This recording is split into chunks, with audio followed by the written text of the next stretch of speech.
Welcome everyone to the clash between Alexey Sarana, who's just been given a glass of water, against Hans Niemann at the World Blitz 2024 in New York. These two are amazing speed chess players, both young and talented, and I think it's something that everyone's excitedly looking forward to. Hans started off amazingly well in this tournament but lost his last round to Fabiano Caruana. So he's looking for a revenge, but he has the black pieces against Alexey, who's very solid with white. So very tough to beat him here.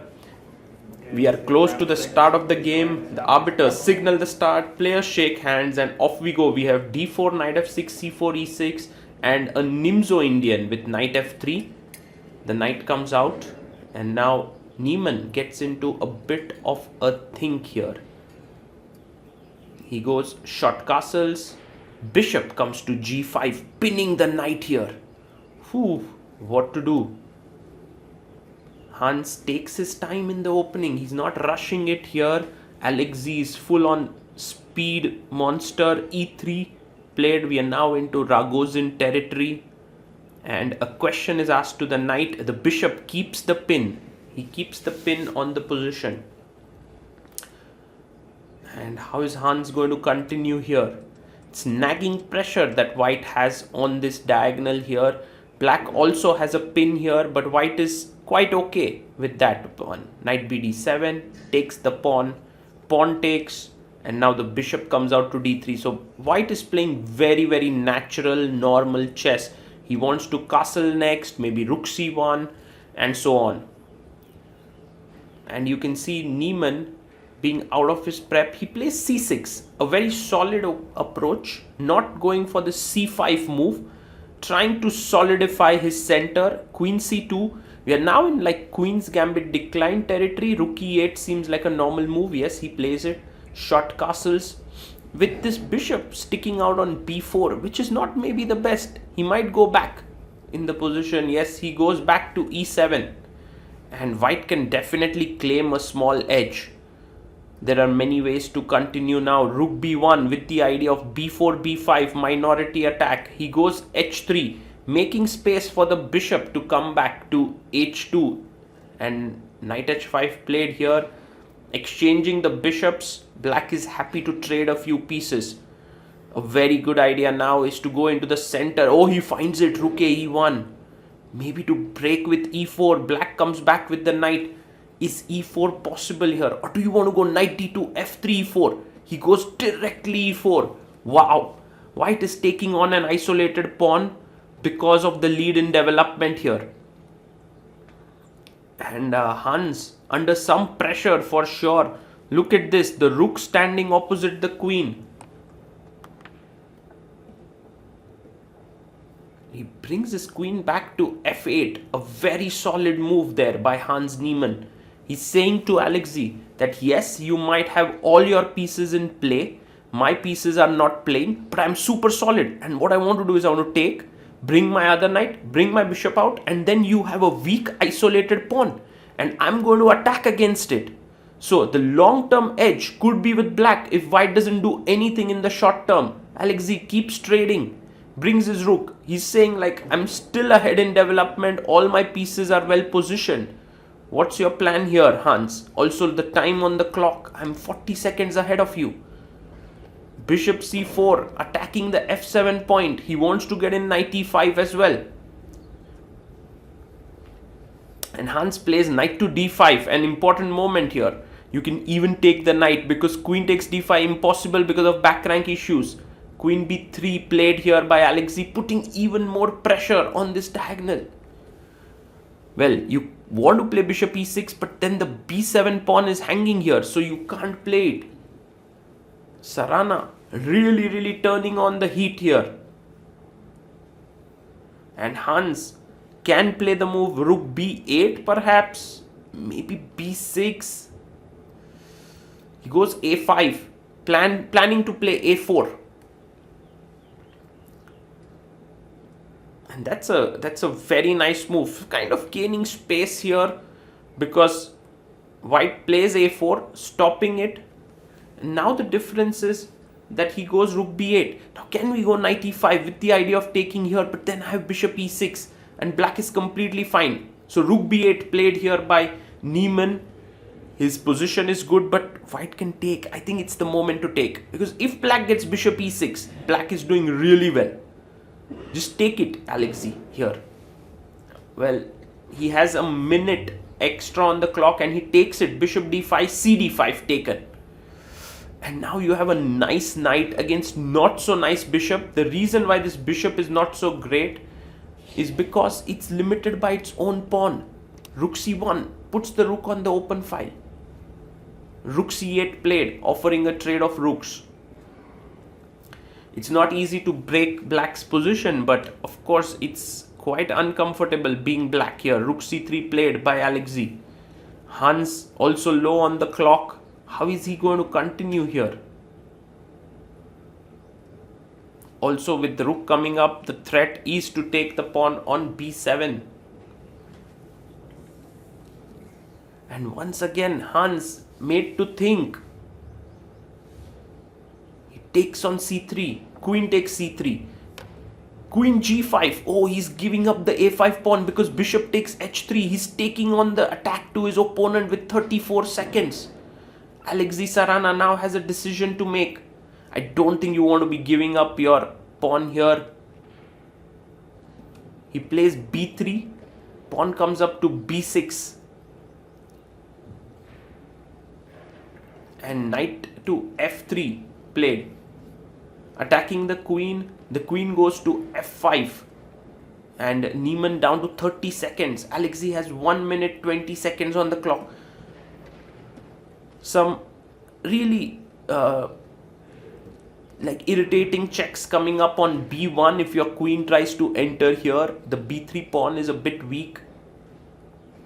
Alexey is unable to coordinate his pieces. He would love his knight to go to e3, I think. That would be really good for him. But Hans brings his king up, pawn to f3, now queen g5. King comes up, gives a check, king f1, and you can feel it that black is getting back into the game. Bishop f5, his bishop is getting activated. The white king is weak now. Queen e3, and the queen enters in. Brilliant play here by Hans Niemann. King g1, and now you just lost a pawn. He blunders it. Alexey Sarana in huge trouble, and you can see Hans Niemann getting super confident. Super confident here. Brings his bishop back. Queen e3. Now just a simple pawn up. Do you push the h pawn? No, he first comes back with the queen. He's like, I've got my loot here. I'm going to solidify myself. Regroup. Plays his bishop back to e6. Pawn comes up to g4 here. Queen d6. King comes up, pushes his pawn to f5. Opening up his king a bit. The knight jumps in. Sarana is like, now your king is also a bit weak. You only have 10 seconds. And he's keeping that lead on the clock. But Hans has an amazing position here. And he's very good at such positions. You know, just milking it. Queen f6. Queen comes back. He pushes his h-pawn. That's his huge trump card that he has. The h-pawn here. Brings his knight back. Pawn to g5. Fantastic chess. And now he goes queen c3. Hans pushes forward even more. Queen c7. Just queen moves. King comes to f2. Do you want to start pushing the pawn even further? He gets his king to h6. Queen b8. Trying to get to h8. Bishop g6. Check comes in. Blocks it with the bishop. Another check. King comes up. The king is not able to get in. I'm not sure what his aim is. Queen h8. Queen f5 played by Hans. Down to 7 seconds. How is he even keeping his nerves intact? King f h6. Check. Bishop blocks. No more checks now. And g4 is threatened. All is under control. You can see that Alexey now down to 50 seconds.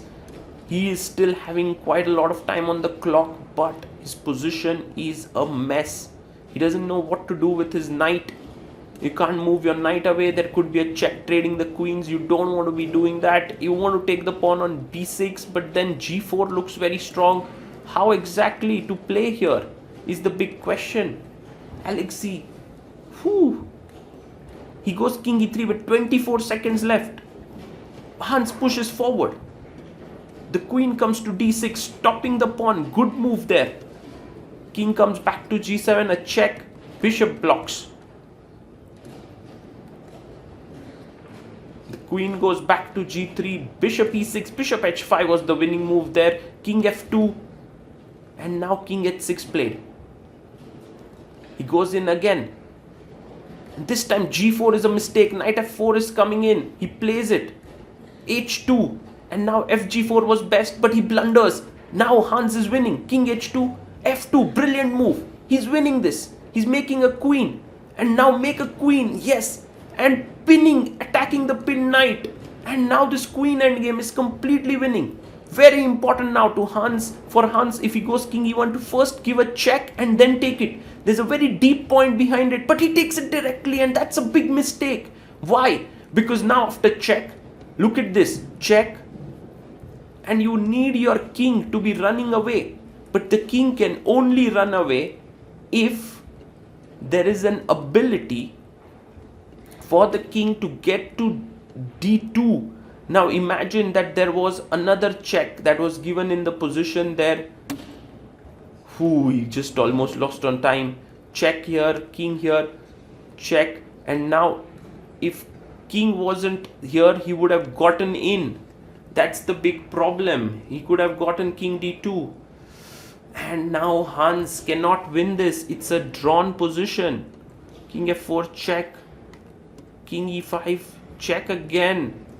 King e4, and Alexey offers a draw. He plays queen h7, stops the clock, calls the arbiter, and he doesn't make the move, by the way.